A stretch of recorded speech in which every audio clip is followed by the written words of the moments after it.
Donc si on avait cette modestie de se dire, c'est comme par exemple pour ces géants-là, moi j'entends très souvent des gens, encore aujourd'hui, qui disent oh, nos parents qui ne connaissaient pas l'islam, mais toi tu ne connais pas l'islam, mais viens avec tes profs, qui tu veux, ils valent pas un clou par rapport à ces géants-là.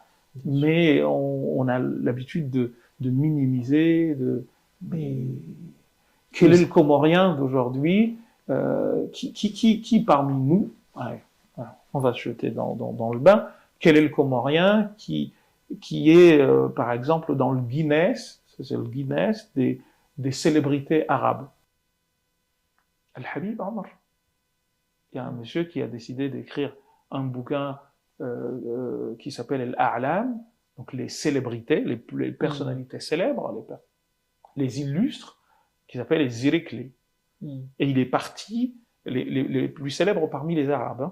Donc il est parti de la Jahiliya, donc de la période anté-islamique, jusqu'en 69 ou 70, je sais plus à quel moment il s'est arrêté. Et il a écrit dans l'introduction qu'il parlait des plus célèbres parmi les Arabes. Mais le Habib Omar est dedans. Et donc, tu peux venir de je ne sais où, mais tu fais pas le poids, en fait. Et ça m'énerve vraiment, pour être honnête. Parce que on veut faire passer, et c'est d'ailleurs pas propre au comment, c'est une manière de penser, une école en particulier qui prétend avoir la raison toute seule, la seule raison, la vérité, le haqq. Alors que non, vous connaissez rien, mais limite à toute votre école, si vous voulez. Mais soyez modeste, en fait. Dites-vous que vous avez une manière de voir les choses. C'est ça notre drame. Je viens, et tous les ans, c'est les mêmes débats. Mais non, en fait, c'est ta manière à toi de voir les choses, mais il existe 36 000 manières. Non, en fait, il faut qu'on suive, la compréhension des pieux prédécesseurs. Une fumisterie, mais sans nom. Les pieux prédécesseurs avaient 10 000 manières de voir les choses. Tu mens quand tu dis la manière. C'est déjà un faux, en fait. Tu dis faux, en fait. Et deuxièmement, tu dis, on va suivre le Coran et la Sunna du prophète. Mais le Coran et la Sunna du prophète, ils ne parlent pas. C'est les personnes qui les lisent qui les font parler. Et c'est même pas moi qui le dis, c'est Ali ibn Abi Talib. Il faut revenir aux chroniques de Tabari pour le dire. Parce que, en fait, tu y vas à la rencontre de ces textes, avec tout ce que tu as comme bagage, anthropologique, intellectuel et tout ce que tu veux, et tu fais parler. Et c'est comme ça que des gens ont produit des écoles de pensée sur le plan du dogme, qu'on appelle l'aqida, sur le plan du droit, sur le plan de la purification des âmes. Bref, il y a des écoles dans l'exégèse, il y a des écoles dans le droit, il y a des écoles. Et Suyuti, dans un bouquin intitulé Al-Itqan, fi ulum al-Qur'an, les sciences du Coran, il y a 2 livres de référence dans le domaine, c'est le Burhan, un monsieur qui s'appelle Zarkashi et le Burhan de Suyuti. Il énumérait déjà plus de 11 sciences portant sur le Coran. Et dans chacune de ces sciences, tu as une centaine d'écoles. Le droit musulman, il y avait plus de 85 écoles juridiques. Soit autant de manières de lire les textes. Mais tu vois un gringalet qui vient de je ne sais où. Le prophète a dit, mon frère, le prophète a dit, ça c'est ta compréhension à toi, ou la compréhension de la personne que tu suis. Mais il existe 36 000 compréhensions, tu as juste à demander, on te le donnera. Non, c'est comme ça. Écoute, vous savez, il y a une expression célèbre chez les savants musulmans qui dit Man kathura ilmuhu qalla inkaruhu. Plus tu sais, moins tu refuses les choses, moins tu rejettes les choses. Wa man qalla ilmuhu, et moins tu sais, kathura inkaruhu, nombreuses sont ses dénégations. Moins tu sais, moins tu refuses les choses. Et nous sommes dedans, malheureusement. C'est que c'est des gens qui n'ont pas une maîtrise de la langue. Les savants musulmans, il faut regarder. Les fuqaha, c'était des linguistes d'un niveau. Les exégètes, c'était des gens qui maîtrisaient le langage humain et donc qui utilisaient les outils linguistiques pour comprendre les textes. Et donc tu avais des exégèses grammaticales, comme le Kashaf d'un monsieur qui s'appelle Zamarshari. Tu avais des exégèses de droit, comme le Jami'a d'un monsieur qui s'appelle Al-Qurtubi. Tu avais, bref, il y avait, mais aujourd'hui, on te dit non, non, non, non, c'est comme ça. Mais mon frère, ma sœur, tout doux. En fait, c'est ta façon à toi de voir les choses, ou c'est ce que ton enseignant t'a dit, mais il existe 36 000 manières de voir les choses. Et à l'époque, les musulmans étaient dans un éclectisme incroyablement développé, et on produisait des savoirs. Aujourd'hui, vous entendez qu'un musulman a créé une science où, et pourtant, quand vous entendez parler de la médecine, vous entendez parler d'Avicenne, vous parlez de sociologie. Aujourd'hui, il semble y avoir de plus en plus de savants qui disent que le père de la sociologie, c'est Ibn Khaldoun, etc., etc. Les mathématiques, el Khawarizmi, avec l'algorithme, c'est l'islam qui produisait des savoirs. C'était une civilisation qui produisait des savoirs. Aujourd'hui, tout ce qui se produit, informatique, quelle est la place d'où il n'y a rien, plus rien. Et donc, tout cela vient de cette étroitesse d'esprit qui ne fait pas de place à la complexité et qui réduit tout à une seule manière de voir les choses. Et ça, c'est le drame. C'est l'épreuve, pour moi, c'est l'épreuve la plus difficile que vivent l'islam et les musulmans ces derniers temps. Au début de l'interview, je vous ai posé la question, comment vont les Comores? Comment vont justement spirituellement les Comores? Alors moi, je suis de ceux qui disent que nous avions, de ce point de vue-là, quelque chose de particulier qui nous distinguait. Et je parle chiffres à l'appui et preuves à l'appui des autres pays musulmans du monde. C'était pas rien d'avoir un peuple qui connaissait dans son ensemble le Coran. C'est extraordinaire. Et c'est là où je me dis, mais en fait, qu'est-ce qui nous arrive? On a reçu un coup sur la tête ou quoi? Tous les pays dans lesquels nous partons nous former, tous, sans exception aucune, il n'y en a pas un. Et je mets au défi quiconque nous prouvera le contraire. Il n'y en a pas un seul où on pourrait dire que tout le monde lit le Coran. C'est tout un peuple qui est capable de lire Surat Yassine. Ça n'existe nulle part. C'est faux. Et on oublie que, en fait, cette situation, cet état de fait, n'est pas le fruit du hasard. C'est des gens qui ont réfléchi. C'est une méthodologie, une manière. Alors, on peut dire qu'on était peu nombreux, peu importe. Mais c'est quelque chose de particulier. C'est des gens qui ont réfléchi. C'est ces géants-là qui ont introduit cette manière de voir les choses. J'ai eu l'occasion de le dire à plusieurs reprises. Attention, c'est pas donné. Vous ne trouvez ça nulle part. Un pays, vous savez, Surat Yassine est plus connu du Comorien que l'hymne national des Comores. Alors je sais que ceux qui sont laïcs ou qui ne veulent pas entendre parler d'islam, ça les dérangera. Mais je sais très bien que tu prends deux Comoriens, ils risqueraient aujourd'hui de chanter différemment l'hymne national, mais Surat Yassine, ils te la louperaient bas.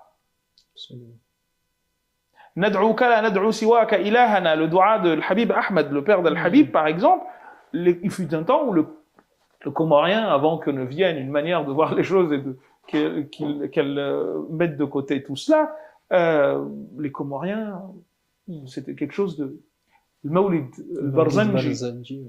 Même les Comoriens de la diaspora. J'ai eu... Oui, mais moi-même, je peux en témoigner en tant qu'enfant qui a bien sûr. étudié au sein de Chioni. Mais le problème, c'est que nos enfants à nous, ou ceux qui sont plus jeunes, etc., le Mawlid, rien. À part quelques exceptions. Et donc, c'est dramatique ce qui se passe, en fait. On a perdu nos racines. Je me rappelle, j'avais... il y a plus d'une dizaine d'années maintenant, j'enseignais à Angers.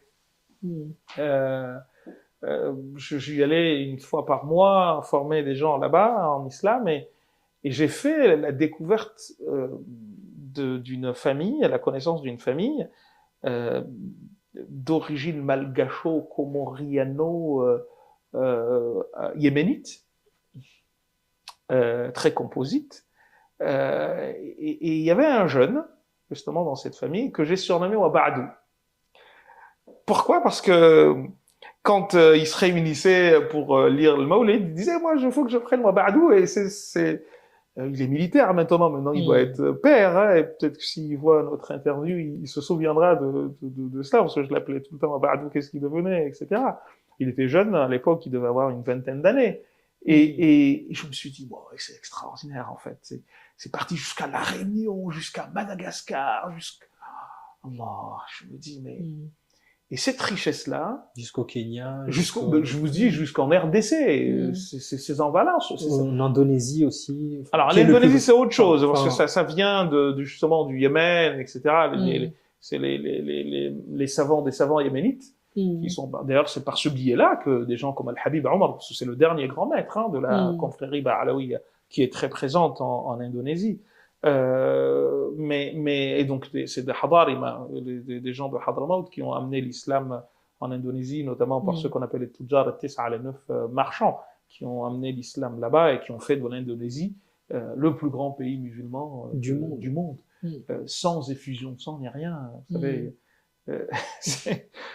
mais bon, enfin, on va fermer cette parenthèse. Donc, c'était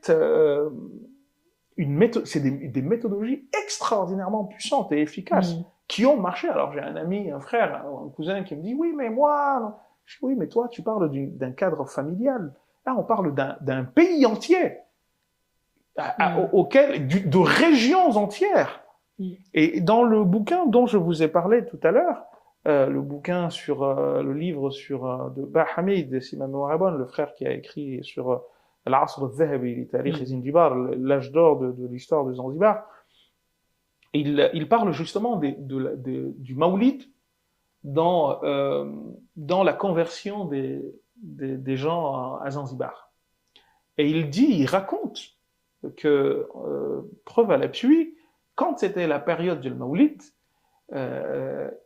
les personnes qui habitaient dans les coins les plus reculés, dans les montagnes, etc., recevaient de la part du sultan de nouveaux habits et même non musulmanes, hein, de nouveaux habits et du savon. Donc c'était l'occasion de prendre prendre une douche, de porter de nouveaux habits, etc. Et ça créait une ferveur populaire si intense que les gens, petit à petit, se convertissaient à l'islam. Donc ce que vous dites bid'a aujourd'hui, innovation ou je ne sais quoi, en fait c'est ce par quoi des régions entières ont été converties à l'islam. Et donc, mais bon, on veut faire table rase de tout cela. Alors, je ne suis pas un conservateur, vous l'aurez remarqué, mais je ne suis pas non plus un adepte de la tabula rasa. Non. En fait, tu ne fais pas de réforme, ce qu'on appelle islah ou tajdid, en faisant table rase du passé. Non. En fait, quand tu réformes quelque chose, quand tu veux, par exemple, embellir une maison, la maison familiale que tu as héritée de tes parents, tu ne l'arases pas. Tu vas renforcer les murs, les fondations, mettre de la peinture, y mettre de nouveaux meubles. Tu vas même t'intéresser à l'histoire de ce lieu, exactement. à la géographie. Mais tu ne viens pas faire table rase et jeter tout. Donc, je ne dis pas qu'il faille tout garder, tout faire comme à l'ancienne. Non, mais il faut pas non plus tout perdre, parce que au fond c'est une partie c'est notre héritage, c'est notre culture, c'est notre identité qui part avec. Et regardez ce qui se passe maintenant. Donc nous avions quelque chose de commun qui nous réunissait, eh bien ce dénominateur commun qui était la culture liée à des danses, liée à des occasions, à des cérémonies particulières. Eh bien c'est en train de partir et malheureusement si nous ne prenons pas de suite le taureau par les cornes, nous risquons de nous mordre les doigts. À l'endroit de votre mission en tant qu'ambassadeur des Comores auprès de l'UNESCO,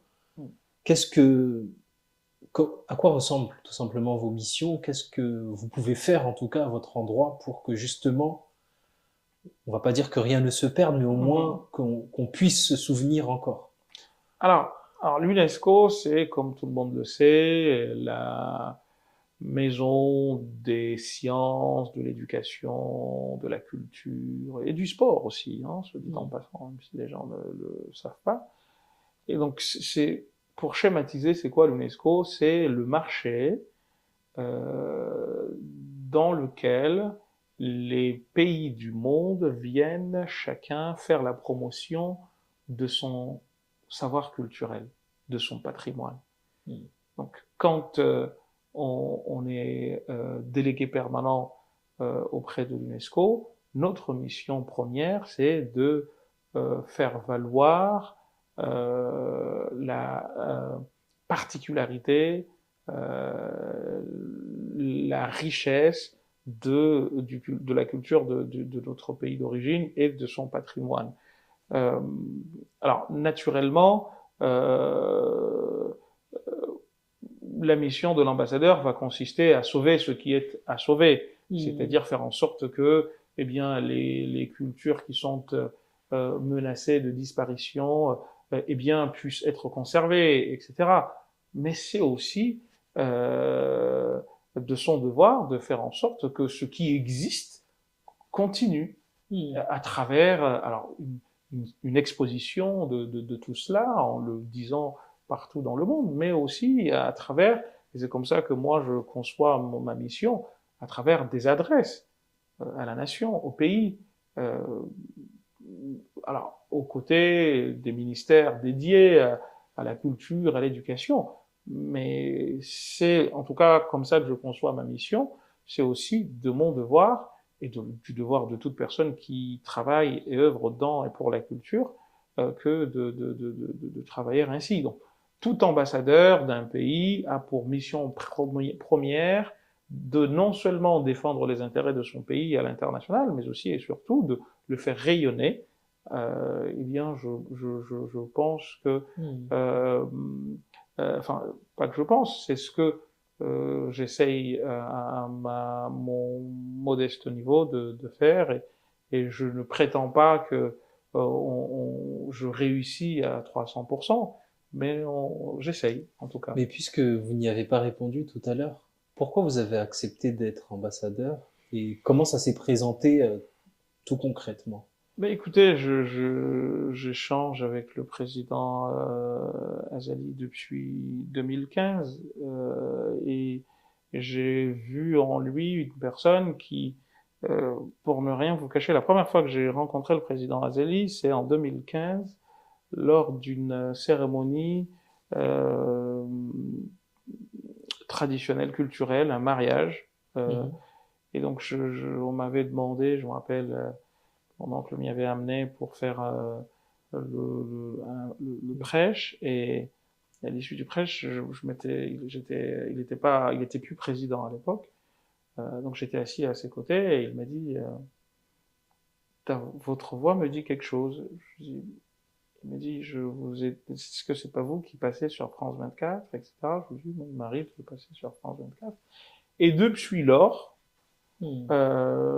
j'ai remarqué qu'il alors, je savais même pas il allait se présenter en 2016 à la présidentielle, mais partout où j'allais, où j'avais une conférence, etc., il était présent. Et donc, depuis, on échange, avant qu'il ne devienne président, et une fois qu'il est devenu président, on a continué d'échanger, et jusqu'en 2021, en fait, moi, en avançant dans l'âge, et en pensant aussi à tous ceux dont nous venons de parler, qui sont vus soit morts dans leur grande majorité à l'international, à l'étranger, soit sont rentrés sur le tard aux Comores, quelqu'un comme Mouni Baraka, les Comores n'ont pas tiré profit suffisamment de Mouni Baraka, ni de son savoir, ni de son aura. Alors je me suis dit, bon, en 2021, j'ai, comment dire, 44 ans, 40, donc en 2021, j'ai 43 ans, pardon, donc je me dis, écoute, je vais y aller, je vais essayer comment dire, de faire quelque chose, et c'est comme ça que ben je discutais avec le président Azali, je lui dis, peut-être qu'à ce niveau-là, je pourrais apporter quelque chose au pays, sans pour autant savoir exactement tout, mais je pourrais essayer à ce niveau-là de, je pense, apporter quelque chose. Et c'est comme ça que les choses se sont faites. Donc on a échangé et je me suis dit, je pourrais à ce niveau, à ce poste-là en particulier, apporter quelque chose. Et le président m'en a fait la proposition et j'ai accepté sans comment dire. Alors